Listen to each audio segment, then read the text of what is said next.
आप देख रहे होंगे जो यूक्रेन और रूस के बीच युद्ध चल रहा है, ये दुनिया भर में चर्चा का कारण बना हुआ है।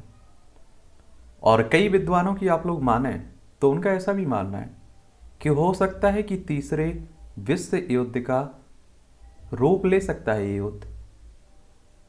तीसरे विश्व युद्ध के संकेत दे रहा है।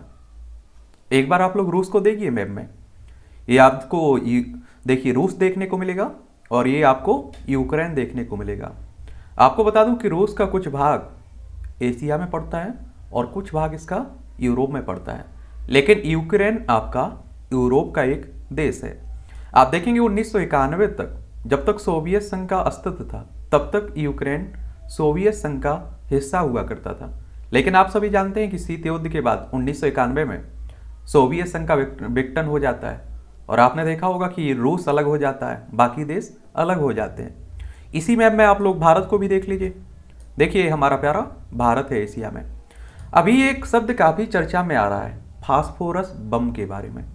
आप लोगों ने हाइड्रोजन बम सुना होगा, परमाणु बम सुना होगा, लेकिन ये फास्फोरस बम क्या वाला है? आज हम लोग इसी पर बात करेंगे कि फास्फोरस बम आखिर है क्या। ये कुछ तस्वीरें आपके सामने आई हुई हैं, इन्हें भी आप देख सकते हैं। तो रूस और यूक्रेन के बीच जो भीषण जंग चल रही है, युद्ध चल रहा है, ये दुनिया भर के तमाम देश रूसी राष्ट्रपति पुतिन से इस युद्ध को रोकने का आग्रह कर रहे हैं। लेकिन पुतिन 1 इंच भी पीछे हटने को तैयार नहीं है। बदले में यूक्रेन भी मोर्चे पर डटा हुआ है और इसी बीच यूक्रेन ने आरोप लगाया है कि युद्ध में रूस की ओर से उनके खिलाफ फास्फोरस बम का इस्तेमाल किया जा रहा है। और मीडिया की रिपोर्ट के मुताबिक पूर्वी लुहांस के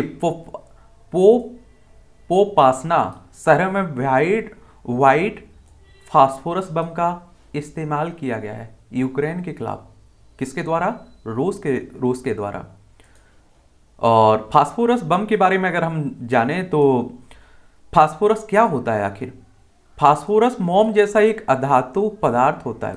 क्या है? अधातु पदार्थ है जिसमें से लहसुन जैसी गंध आती है। फास्फोरस की आप देखते हैं ना, इसकी गंध किस तरह की रहती है? लहसुन जैसी। वैसे तो ये रंगहीन होता है, लेकिन कई बार यह हल्का पीला जैसा दिखाई देता है। काफी प्रतिक्रियाशील होने के कारण जैसे ही यह ऑक्सीजन के संपर्क में आता है तो यह जलने लगता है।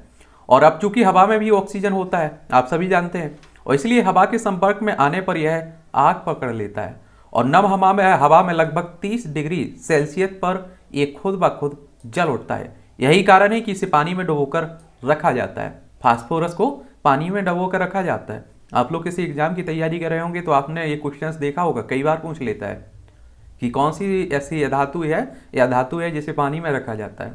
तो अधातु है ये फास्फोरस। अब बात करते हैं बम की, फास्फोरस बम की।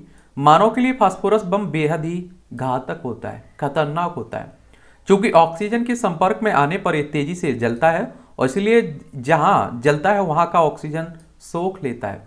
और आप सभी जानते हैं कि ऑक्सीजन के बिना हमारा जीवन संभव भी नहीं है।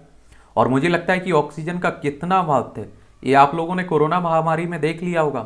देश दुनिया भर में आपने देखा है ऑक्सीजन के सिलेंडर, खाली सिलेंडर दिख रहे थे आपको, और लोग ऑक्सीजन के अभाव में दम तोड़ रहे थे। International committee of red cross के मुताबिक अगर किसी खुली जगह पर फास्फोरस बम का इस्तेमाल किया जाए तो ये कई किलोमीटर दूरी तक फैल सकता है और ये उस वक्त तक जलता रहता है जब तक कि ये खत्म नहीं होता या फिर वहां से ऑक्सीजन गैस खत्म नहीं होती है। और जिस जगह यह इलाके में इसका इस्तेमाल किया जाता है तो उस इलाके में ऑक्सीजन की काफ़ी कमी होती है और ये धुएं के गुब्बारे की तरह हर तरफ फैल जाता है। और इसके कारण आप देखिए मानव शरीर को अंदरूनी तौर पर काफ़ी नुकसान पहुंचाता है और इसके संपर्क में आने पर तेजी से जलन महसूस होती है और इससे मौत तक हो जाती है। युद्ध में दुश्मन के खिलाफ धुएं का कवर बनाने के लिए इसका काफ़ी इस्तेमाल किया जाता है, लेकिन रियासी इलाकों में इसका इस्तेमाल प्रतिबंधित है। और याद रहे कि सफ़ेद फास्फोरस का इस्तेमाल प्रथम और द्वितीय विश्व युद्ध दोनों में बड़े पैमाने पर किया गया था।